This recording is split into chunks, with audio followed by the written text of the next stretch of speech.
തൻ്റെ വിളഭൂമിയിലേക്ക് നിയോഗിക്കുവാൻ അനാദിയിലെ നിശ്ചയിച്ചിരിക്കുന്ന ശുശ്രൂഷകരെ ദൈവം വളർത്തിയെടുക്കുന്ന കാഴ്ച മനോഹരമാണ്. തികഞ്ഞ ആത്മീയ ബോധ്യങ്ങൾ പകർന്നു നൽകുവാൻ ഉതകുന്ന ചുറ്റുപാടുകളും ജീവിതാനുഭവങ്ങളും അവർക്കനുവദിക്കുന്ന ദൈവം തനിക്ക് അനുയോജ്യരായ അഭിഷിക്തരാക്കി അവരെ രൂപപ്പെടുത്തുന്നു. തങ്ങൾക്കുമേൽ ചൊരിയപ്പെടുന്ന ദൈവകൃപയ്ക്കനുസൃതമായി വിശ്വസ്തയോടെ നിലകൊള്ളുന്ന അവരോരോരുത്തരും ദൈവരാജ്യത്തിൻ്റെ ശുശ്രൂഷകരായി ഈ മണ്ണിൽ ജീവിക്കുന്നു.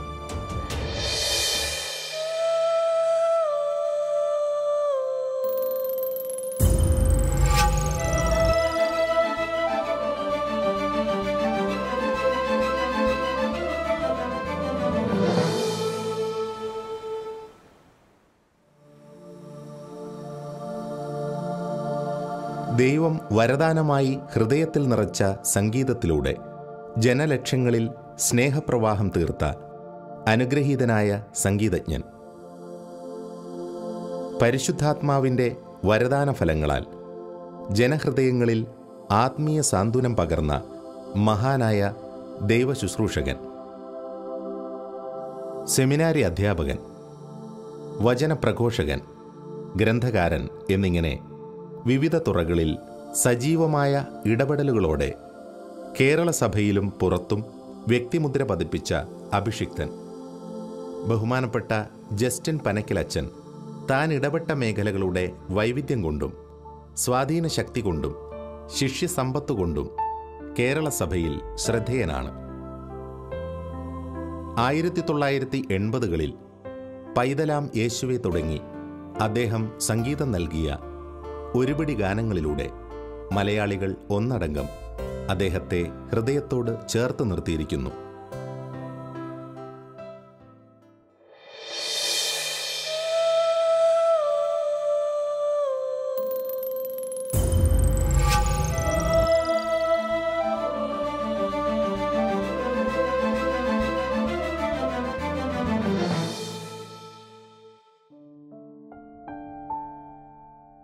എറണാകുളം ജില്ലയിലെ കുമ്പളങ്ങിയിൽ ജനിച്ചു വളർന്ന ബഹുമാനപ്പെട്ട ജസ്റ്റിൻ പനക്കിലച്ചൻ്റെ ബാല്യകാലം ഏറെ കലുഷിതമായിരുന്നു.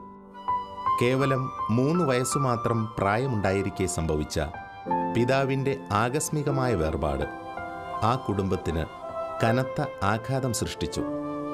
എങ്കിലും അതൊരു മഹാനായ ദൈവശുശ്രൂഷകൻ്റെ വളർച്ചയുടെ ആരംഭമായിരുന്നു. ഏറെ വേദനകൾക്കിടയിലും ശരിയായ ആത്മീയ പാഠങ്ങൾ നൽകി ദൈവം അദ്ദേഹത്തെ കരം പിടിച്ചു നടത്തി. എൻ്റെ അപ്പച്ചൻ്റെ പേര് ജോബ്. കുമ്പളങ്ങി സെൻറ്റ് പീറ്റേഴ്സ് ഹൈസ്കൂളിൽ സ്കൂൾ മാസ്റ്ററായിട്ടാണ് സേവനം ചെയ്തിരുന്നത്. എൻ്റെ അപ്പച്ചൻ്റെ ഗ്രാൻഡ് ഫാദർ കുന്നംകുളത്ത് നിന്നായിരുന്നു. കുന്നംകുളത്ത് അവരെല്ലാം യാക്കോബ ഫാമിലിയിൽപ്പെട്ടതാണ്. അപ്പച്ചൻ്റെ ഗ്രാൻഡ് ഫാദറും ഏതാനും പേരും കൂടി കുന്നംകുളം വിട്ട് ആദ്യം എറണാകുളത്ത് വന്നു. അവിടെ വന്നപ്പോൾ കത്തോലിക്ക സഭയിലേക്ക് പ്രവേശിച്ചു. അവിടെ നിന്ന് അപ്പച്ചൻ്റെ അപ്പൻ, അതായത് എൻ്റെ അപ്പനും മറ്റ് കസിൻസൊക്കെ ആയിട്ട് കുമ്പളങ്ങി സെൻറ്റ് പീറ്റേഴ്സ് ഇടവകയിൽ സ്ഥിരം താമസമാക്കി കൊച്ചി രൂപതയുടെ അംഗങ്ങളായി മാറി. എൻ്റെ അമ്മ തൃശ്ശൂർ നിന്നാണ്. അമ്മയുടെ പേര് തങ്കമ്മ ഇസബൽ ചെമ്പോട്ടിൽ. അമ്മയുടെ വീട് തൃശ്ശൂർ ചെമ്പുക്കാവാണ്. ഇപ്പം അവിടെ അമ്മയുടെ ബന്ധുക്കൾ ആരുമില്ല. ഉള്ളവരെല്ലാം ഒല്ലൂർ, തൃശ്ശൂർ രൂപതയുടെ ഇടവകയായ ഒല്ലൂരിലാണ് താമസിക്കുന്നത്.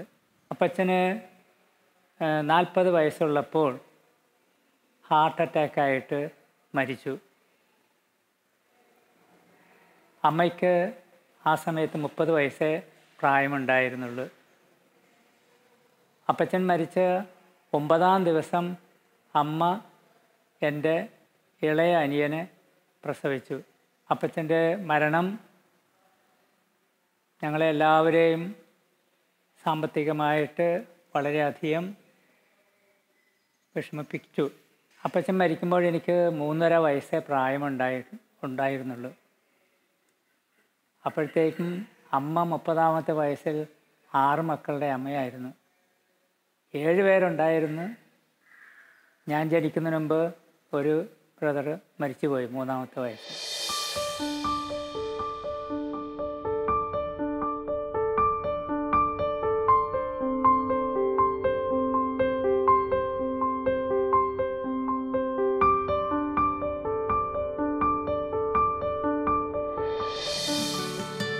തീരെ ചെറിയ പ്രായം മുതൽ പ്രത്യേകമായ ദൈവപരിപാലന തിരിച്ചറിഞ്ഞു വളർന്ന അത്ഭുതകരമായ അനുഭവങ്ങൾ അദ്ദേഹം ഓർമ്മിക്കുന്നു. രോഗങ്ങളിൽ നിന്നും അപകടങ്ങളിൽ നിന്നും പലതവണ അദ്ദേഹത്തിൻ്റെ ജീവൻ സംരക്ഷിച്ചത് ദൈവകരങ്ങൾ തന്നെയാണെന്ന് കുടുംബാംഗങ്ങളും ഉറച്ചു വിശ്വസിച്ചിരുന്നു. തനിക്കൊപ്പമുള്ള ദൈവിക സാന്നിധ്യത്തെ തിരിച്ചറിയുവാൻ അദ്ദേഹത്തിന് അത്തരം അനുഭവങ്ങൾ കാരണമായി. എന്നെ ദൈവം 3 പ്രാവശ്യം മരണത്തിൽ നിന്ന് രക്ഷപ്പെടുത്തി, അത്ഭുതകരമായിട്ട്. അപ്പച്ചൻ മരിച്ച് ഏതാനും ദിവസങ്ങൾ കഴിഞ്ഞപ്പോൾ എനിക്ക് ടൈഫോയിഡ് വന്നു. ഞാൻ പറഞ്ഞല്ലോ 3.5 വയസ്സേ പ്രായമുണ്ടായിരുന്നുള്ളൂ.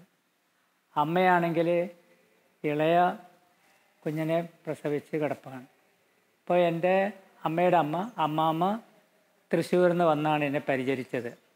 അന്ന് ടൈഫോയിഡ് എന്ന് പറഞ്ഞാൽ ഫെയ്റ്റൽ ഡിസീസായിരുന്നു. ഞാൻ ജനിക്കുന്നതിന് മുമ്പ് എൻ്റെ ഒരു ബ്രദർ ടൈഫോയിഡായിട്ട് മരിച്ചു 3-ാമത്തെ വയസ്സിൽ. അതുപോലെ തന്നെ എൻ്റെ ഇളയ അനുജനും 3-ാമത്തെ വയസ്സിൽ ടൈഫോയിഡായിട്ട് മരിച്ചു. ഇപ്പോൾ ഒരു മാരക രോഗമായതുകൊണ്ട് എല്ലാവരും ഞാനും മരിച്ചു പോകുമെന്ന് തന്നെയാണ് കരുതിയിരുന്നത്. പക്ഷേ അമ്മ ഇടക്കൊച്ചി സെൻറ്റ് ലോറൻസിന് ഒരു നേർച്ച നേർന്നു എനിക്ക് വേണ്ടി. ഞാൻ ജനിച്ചത് ഓഗസ്റ്റ് 10 സെൻറ്റ് ലോറൻസിൻ്റെ തിരുനാൾ ദിനത്തിലാണ്. അപ്പം അതുകൊണ്ട് അപ്പച്ചൻ എനിക്ക് ലോറൻസ് എന്ന പേരാണ് തന്നിരുന്നത്. സഭയിൽ പ്രവേശിച്ചപ്പോഴാണ് ജസ്റ്റിൻ എന്നുള്ള പേര് എനിക്ക് കിട്ടിയത്. ഞാൻ 90 ദിവസം കിടന്നു എന്നാണ് അമ്മ പറയുന്നത്. അമ്മ വിശ്വസിച്ചിരുന്നത് വിശുദ്ധ ലോറൻസിൻ്റെ മധ്യസ്ഥത കൊണ്ട് മാത്രമാണ് എനിക്ക് ജീവൻ കിട്ടിയിട്ടുള്ളത്. എനിക്ക് 5-6 വയസ്സ് പ്രായമുള്ളപ്പോൾ എന്നെ കുമ്പളെങ്കിൽ നിന്ന് ഇടക്കച്ചിയിൽ കൊണ്ടുപോയി നേർച്ചയൊക്കെ ഞാൻ നിറവേറ്റി. രണ്ടാമത്തത്, എനിക്ക് ഒരു 8 വയസ്സുള്ളപ്പോൾ ആലപ്പുഴ ഒരു കിണറ്റിൽ നിന്ന് വെള്ളം കോരിയപ്പോൾ കാല് വഴുതി ഞാൻ തലയും കുത്തി കിണറ്റിലേക്ക് വീണു. ഭാഗ്യത്തിന് കിണർ നിറച്ച് വെള്ളം ഉണ്ടായിരുന്നത് കൊണ്ട് തലയങ്ങ് ഇടിച്ച് ഒരിടത്തും അപകടമൊന്നും ഉണ്ടായില്ല. പക്ഷേ അടുത്ത് പുരമെയ്യുന്നവരുണ്ടായിരുന്നതുകൊണ്ട് അവർ ഓടി വന്ന് ഒരു ബക്കറ്റിലാണ് എന്നെ കോരിയെടുത്തത്. അപ്പോഴത്തേക്കും എൻ്റെ ഓർമ്മ പോയിരുന്നു. മൂന്നാമത് എനിക്കൊരു 10 വയസ്സുള്ളപ്പോൾ കുമ്പളെങ്കിൽ ഒരു വലിയൊരു കുളത്തിൽ ഞാനും എൻ്റെ കസിൻസൊക്കെ കുളിക്കുകയായിരുന്നു. അങ്ങനെ മുങ്ങാങ്കുഴി ഇട്ട് പോയപ്പോൾ എൻ്റെ കാല് കോച്ച് പിന്നെ ഞാൻ പൊങ്ങി വന്നില്ല. അമ്മ കരയ്ക്കുണ്ടായിരുന്നതുകൊണ്ട് അമ്മ കടന്ന് സ്വരം ഉണ്ടാക്കി കരഞ്ഞൊക്കെ വന്നപ്പോൾ പിന്നെ എന്നെ എടുത്ത് പുറത്ത് കൊണ്ടുവന്ന് അപ്പോഴെൻ്റെ ഓർമ്മയൊക്കെ പോയിരുന്നു. അങ്ങനെ 3 പ്രാവശ്യം എന്നെ ദൈവം മരണത്തിൽ നിന്ന് രക്ഷപ്പെടുത്തി.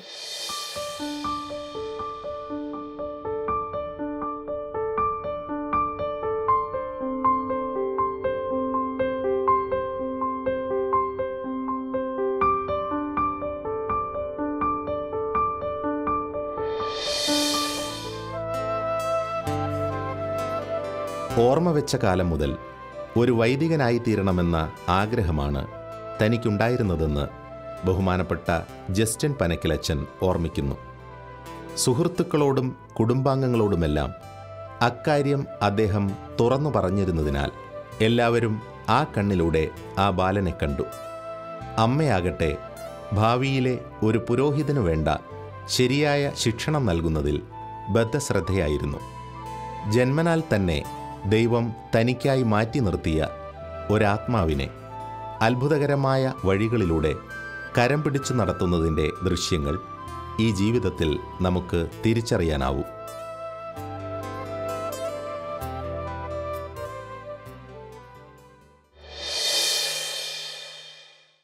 ഓർമ്മ വെച്ച നാൾ മുതൽ എനിക്ക് ഒരേ ആഗ്രഹമേ ഉണ്ടായിരുന്നുള്ളൂ. ആരും എന്നോടത് പറഞ്ഞു തന്നതൊന്നുമല്ല.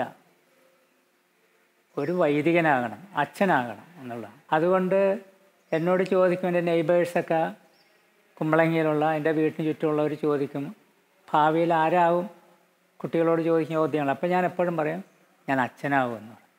അപ്പം അതുകൊണ്ട് തന്നെ എല്ലാവരും പലപ്പോഴും വിളിച്ചിരുന്നത് കൊച്ചച്ഛ എന്നായിരുന്നു. എൻ്റെ കൊച്ചുനാളത്തെ കളികളിൽ പ്രധാനപ്പെട്ടത് ഞാൻ അച്ഛനായിട്ട് അഭിനയിക്കുന്നതാണെന്നാണ് എൻ്റെ കൂടുതലൊക്കെ പറഞ്ഞിരുന്നത്. പ്രസംഗിക്കുക, കുർബാന ചൊല്ലുക, ബ്ലെസ്സിങ് കൊടുക്കുക, ഇങ്ങനെയൊക്കെ ആയിരുന്നു. അമ്മ എൻ്റെ ആഗ്രഹം മനസ്സിലാക്കിയപ്പോൾ എനിക്കൊരു പ്രത്യേക ട്രെയിനിങ് തരാൻ തുടങ്ങി. അതായത് വീട്ടിൽ ജപമാല കൊന്ത ചൊല്ലുമ്പോൾ മറ്റെല്ലാവരും ഇരുന്നാണ് ചൊല്ലുന്നത്. എന്നോട് അമ്മ പറയും അച്ഛനാകാനുള്ളതുകൊണ്ട് മുട്ടിൽ നിന്ന് തന്നെ ചൊല്ലണം.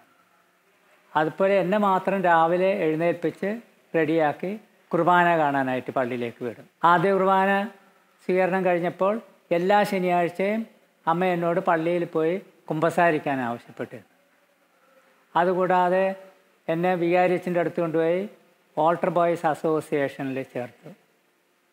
കൂടാതെ എൻ്റെ അമ്മ നല്ലൊരു ഗായികയായിരുന്നു. അമ്മ സംഗീതമൊന്നും പഠിച്ചിട്ടില്ല. പക്ഷേ അമ്മയുടെ 3 സഹോദരിമാർ ഹൈലി ക്വാളിഫൈഡ് മ്യൂസിക് ടീച്ചേഴ്സായിരുന്നു. അപ്പോൾ അമ്മയ്ക്ക് അവരിൽ നിന്നാണ് അമ്മ സംഗീതം കേട്ട് പഠിച്ചതാണ്. അപ്പോൾ അതുകൊണ്ട് ഭക്തിഗാനങ്ങൾ കൂടുതലായിട്ട്, അതോടൊപ്പം തന്നെ സ്വരജതികളും പിന്നെ നാടോടിപ്പാട്ടുകളും പിന്നെ ഡ്രാമ ഗാനങ്ങൾ ഇതെല്ലാം അമ്മ പഠിപ്പിച്ചു തരുമായിരുന്നു. എന്നോട് പറയുമായിരുന്നു, ഒരു വൈദികൻ്റെ കരങ്ങൾ അനുഗ്രഹിക്കാനുള്ളതാണ്, കരുണ കാണിക്കാനുള്ളതാണ്, അതുകൊണ്ട് ഒരു ജീവിയെയും കൊല്ലരുതെന്ന് പറഞ്ഞിട്ടുണ്ട്.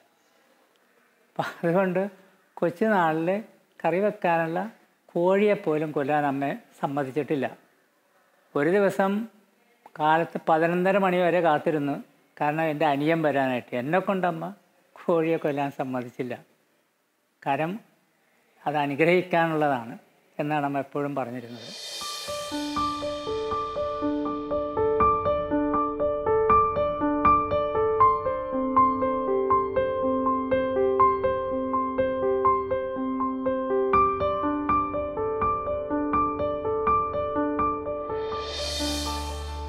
ചെറുപ്രായത്തിൽ തന്നെ പിതൃവിയോഗം നേരിട്ട അദ്ദേഹത്തിൻ്റെ പിൽക്കാല ജീവിതത്തിൽ ഏറ്റവും ശക്തമായി ഇടപെട്ട വ്യക്തിത്വം അദ്ദേഹത്തിൻ്റെ അമ്മ തന്നെയാണ്. കേവലം 30ാമത്തെ വയസ്സിൽ വിധവയായി തീർന്നെങ്കിലും തൻ്റെ വിധിയെ പഴിക്കാതെ കുടുംബഭാരം ഒറ്റയ്ക്കേറ്റെടുത്ത് മക്കൾക്ക് ശ്രേഷ്ഠമായ ശിക്ഷണം നൽകിയ ആ അമ്മയുടെ പ്രാർത്ഥനാ ജീവിതം മാതൃകാപരമായിരുന്നു. പരിശുദ്ധ അമ്മയോടും ജപമാല പ്രാർത്ഥനയോടും തന്നെ അടുപ്പിച്ചതും പ്രാർത്ഥിക്കാൻ പഠിപ്പിച്ചതും അമ്മ തന്നെയാണെന്ന് അച്ഛൻ ഓർമ്മിക്കുന്നു. കൊച്ചുനാളിൽ ഞാൻ കണ്ടിട്ടുള്ള എന്നെ ഏറ്റവും കൂടുതൽ അമ്മയിൽ നിന്ന് ഞാൻ പഠിച്ച അമ്മയെ എന്നെ സ്പർശിച്ചതുമായ ഒരു സംഭവം ഇതാണ്. അപ്പച്ചൻ്റെ മരണശേഷം 3 വയസ്സ് കഴിഞ്ഞപ്പോൾ എൻ്റെ ഇളയ അനിയൻ മരിച്ചുപോയി ടൈഫോയിഡായിട്ട്. രാത്രി കിടക്കുമ്പോൾ അമ്മയുടെ ഇടത്തും വലത്തുമായിട്ട് എന്നെയും എൻ്റെ അനിയനെയുമാണ് അമ്മ കിടത്തിയിരുന്നത്. പക്ഷേ അമ്മ ഞങ്ങളെ തലോടി കൊണ്ടിരിക്കുമ്പോൾ കുറച്ച് കഴിയുമ്പോൾ അമ്മ എണീറ്റിരുന്ന് കർത്താവിൻ്റെ ഒരു ചിത്രത്തിലേക്ക് നോക്കി പ്രാർത്ഥിക്കുമായിരുന്നു. നോക്കി നിൽക്കുന്ന ആദ്യമൊക്കെ ഞാൻ മനസ്സിലാക്കിയത് അമ്മ വെറുതെ നോക്കിയിരിക്കുകയാണെന്ന്. പിന്നെ ഞാനങ്ങ് ഉറങ്ങിപ്പോവും. പിന്നീടാണ് എനിക്ക് മനസ്സിലായത് അമ്മ അത് പ്രാർത്ഥിക്കുകയായിരുന്നു. പ്രാർത്ഥനയിൽ അമ്മയ്ക്കൊരു വലിയൊരു സംതൃപ്തി ഉണ്ടായിരുന്നു. അപ്പോൾ അമ്മ അങ്ങനെ പ്രാർത്ഥിക്കുന്നത് കണ്ടാണ് ഞാനും പ്രാർത്ഥിക്കാനായിട്ട് തുടങ്ങുന്നത്. അമ്മയ്ക്ക് മാതാവിനോട് വലിയ ഭക്തി ഉണ്ടായിരുന്നു. അത് എന്നിലേക്ക് അമ്മ പകർന്നു തന്നത് ജപമാല മുട്ടിൽ നിന്ന് ചൊല്ലുന്നതിലൂടെയായിരുന്നു. അതുപോലെ മാതാവിൻ്റെ വീട്ടിലുള്ള ചിത്രം ഇടയ്ക്കൊക്കെ എന്നോട് പറയും ചുംബിക്കണമെന്ന് പറയും. കൂടാതെ അമ്മയ്ക്ക് തിരുഹൃദയത്തോട് വലിയ ഭക്തിയായിരുന്നു, തിരുക്കുടുംബത്തോട്. എനിക്ക് അമ്മ പിന്നീട് എഴുതുമായിരുന്നു. ആ സമയത്ത് എഴുത്തിൻ്റെ അവസാന ഭാഗത്ത് പലപ്പോഴും അമ്മ കാണിച്ചിരുന്ന ഞാൻ മോനെ അച്ഛനെ തിരുക്കുടുംബത്തിന് ഏൽപ്പിച്ചുകൊണ്ട് ഞാനെൻ്റെ എഴുത്ത് ചുരുക്കുന്നു. ഇത് എന്നെ ശരിക്കും എനിക്കും ആ ഹോളി ഫാമിലിയോടുള്ള ഭക്തി കൂടി. കാരണം ഞാൻ നൊവീഷ്യറ്റിൽ ചേർന്ന് കഴിഞ്ഞപ്പോൾ എനിക്ക് ഫ്രീഡം ഉണ്ടായിരുന്നു എൻ്റെ സെക്കൻഡ് നെയിം എടുക്കാൻ. അപ്പോൾ ഞാൻ ഫാദർ ജസ്റ്റിൻ പനക്കൽ, ഞാൻ സെക്കൻഡ് നെയിമായിട്ട് എടുത്തത് ഹോളി ഫാമിലി എന്നാണ്. അപ്പം എൻ്റെ പൂർണ്ണമായിട്ടുള്ള പേര് Justin Panakkal of the Holy family.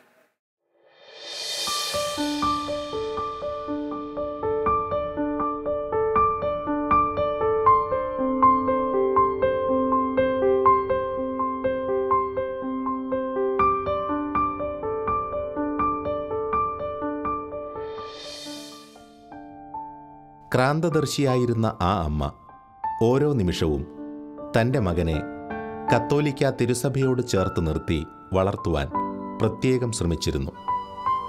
വരും കാലത്ത് സഭയ്ക്കും ലോകത്തിനും അനുഗ്രഹമായി മാറുവാൻ ദൈവത്താൽ നിശ്ചയിക്കപ്പെട്ട അദ്ദേഹത്തെ വ്യക്തമായ തിരിച്ചറിവുകളോടും ആത്മീയ ബോധ്യങ്ങളോടും കൂടി വഴി നയിക്കുവാൻ അവർ പ്രത്യേകം നിഷ്കർഷ പുലർത്തിയിരുന്നു.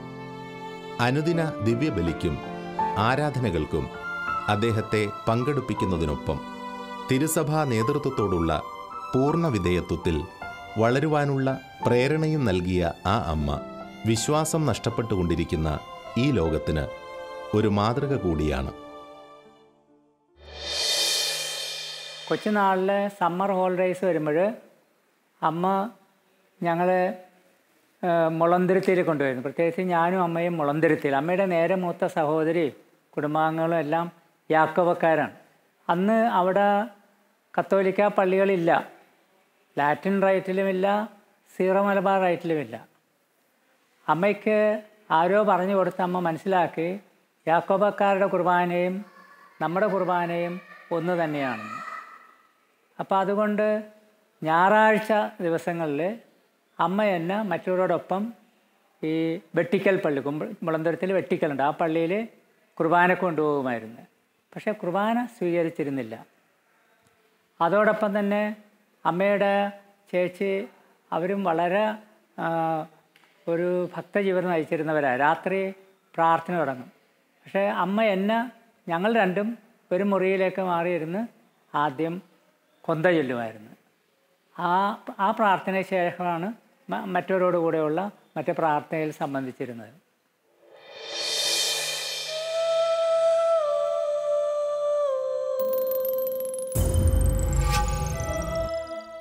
എനിക്ക് ഓർമ്മ വെച്ചപ്പോൾ ഉള്ള മാർപ്പാപ്പ 12-ാം പിയൂസ് മാർപ്പാപ്പയാണ്.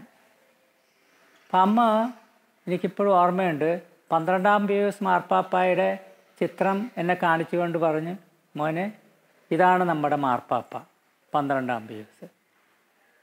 കാണപ്പെടുന്ന ദൈവമാണ്. അതെൻ്റെ മനസ്സിലങ്ങ് പതിഞ്ഞ്. മാർപ്പാപ്പ എന്ന് വെച്ചാൽ കാണപ്പെടുന്ന ദൈവമാണ്. ഞാൻ വൈദികനായതിന് ശേഷം എൻ്റെ പ്രൊവിൻഷ്യൽ വീട്ടിൽ എൻ്റെ ഫസ്റ്റ് മാസ് സെലിബ്രേഷൻ നടക്കുന്ന സമയത്താണ് പറയുന്നത് എന്നെ റോമിലേക്ക് പഠിക്കാനായിട്ട് വിടുമെന്ന്. അപ്പോൾ അമ്മ പെട്ടെന്ന് എടുത്ത് പറഞ്ഞ ഇതാണ്, ഓ എൻ്റെ മക്കളിൽ ഒരു മകനെങ്കിലും മാർപ്പാപ്പയെ കാണാനുള്ള ഭാഗ്യമുണ്ടായല്ലോ. എൻ്റെ ഡിഗ്രിയോ അല്ലെങ്കിൽ ഇന്ത്യക്ക് പുറത്തു പോകുന്ന ആ കാര്യത്തെക്കുറിച്ചൊന്നുമല്ല അമ്മയ്ക്കുണ്ടായ സന്തോഷം, മാർപ്പാപ്പയെ കാണാനായിട്ടുള്ള സാധ്യതയുണ്ട്. പക്ഷെ അമ്മ പറഞ്ഞ ഒരു കാര്യം ഏതാനും വർഷങ്ങൾക്ക് മുമ്പ് എൻ്റെ മനസ്സിൽ വന്നു. അതായത് മാർപ്പാപ്പ കാണപ്പെടുന്ന ദൈവമാണ്. ബാംഗ്ലൂരിൽ തിയോളോജിയൻസിൻ്റെയും അതുപോലെ തന്നെ ഇന്ത്യയിലെ മെത്രാന്മാരുടെയും കോൺഫറൻസ് ഉണ്ട്, 2 വർഷത്തിലൊരിക്കലാണ്. ഞാനതിൽ പോയിരുന്നു. ചില അവസരങ്ങളിൽ ബെനഡിക്റ്റ് 16-ാം മാർപ്പാപ്പയുടെ മുമ്പത്തെ പേര് കാർഡിനൽ റാറ്റ്സിംഗർ എന്നായിരുന്നു. അപ്പോൾ അദ്ദേഹത്തിൻ്റെ ചില നിർദ്ദേശങ്ങളോട് വരുമ്പോൾ തിയോളോജിയൻസ് മെത്രാന്മാരോട് ഇരിക്കുമ്പോഴാണ് വിധേയത്വത്തോടു കൂടിയാണെങ്കിലും വളരെ ക്രിട്ടിക്കലായിട്ടാണ് സംസാരിച്ചിരുന്നത്, വിമർശിച്ചിട്ടുണ്ട്. ഞാനും അതിൽ ചേർന്നിട്ടുണ്ട്. പക്ഷേ കാർഡിനൽ റാറ്റ്സിംഗർ മാർപ്പാപ്പയായി ബെനഡിക്റ്റ് 16 എന്ന പേരെടുത്ത് അത് വന്ന ഈ സ്വിച്ച് ഓൺ സ്വിച്ച് ഓഫ് ചെയ്തപോലെ ആ നിമിഷം മുതൽ എനിക്ക് പിന്നെ മാർപ്പാപ്പയ്ക്ക് എതിരായിട്ടൊരു വാക്ക് പറയുവാനോ അല്ലെങ്കിൽ മറ്റാരെങ്കിലും മാർപ്പാപ്പയ്ക്ക് എതിരായിട്ടൊരു വാക്ക് പറയുന്നത് എനിക്ക് കേൾക്കാനോ അരോചകമാണ്. മാർപ്പാപ്പയെക്കുറിച്ച് ഞാൻ എപ്പോഴും ആദരവോടുകൂടി സംസാരിക്കാൻ തുടങ്ങി. എത്ര തിയോളജിക്കൽ ക്വസ്റ്റ്യൻസ് ആയാലും അത് ഞാൻ ലിറ്ററലായിട്ട് ഫോളോ ചെയ്യണം. അത് എനിക്ക് ആ സമയത്താണ് ഞാൻ മനസ്സിലാക്കുന്നത് അമ്മ തന്ന ആ വിശ്വാസം എത്ര വലുതാണെന്ന്. ഇന്നും മാർപ്പാപ്പയുടെ ആ നിർദ്ദേശങ്ങൾക്കെതിരായിട്ട് ആരെങ്കിലും എന്തെങ്കിലും പറയുകയാണെങ്കിൽ അതെനിക്ക് വളരെ അരോചകമായിട്ടുള്ള ഒന്നാണ്. ഞാൻ ഒരിക്കലും അത് ഒരു സന്തോഷത്തോടെയോ അല്ലെങ്കിൽ താല്പര്യത്തോടെ കേട്ടിട്ടില്ല. എക്കാലവും ഞാൻ മാർപ്പാപ്പയെ അങ്ങേയറ്റം ബഹുമാനിച്ചും വിധേയത്തോടും കൂടിയാണ് കണ്ടിരുന്നതും അതുപോലെ തന്നെ മറ്റുള്ളവരോട് സംസാരിക്കുന്നത്. എനിക്ക് അമ്മ തന്ന ആ ഒരു ഇമേജ് എൻ്റെ തലയിലിരിപ്പുണ്ട്, എൻ്റെ മനസ്സിലുണ്ട്. കാണപ്പെടുന്ന ദൈവമാണ് മാർപ്പാപ്പ എന്ന്.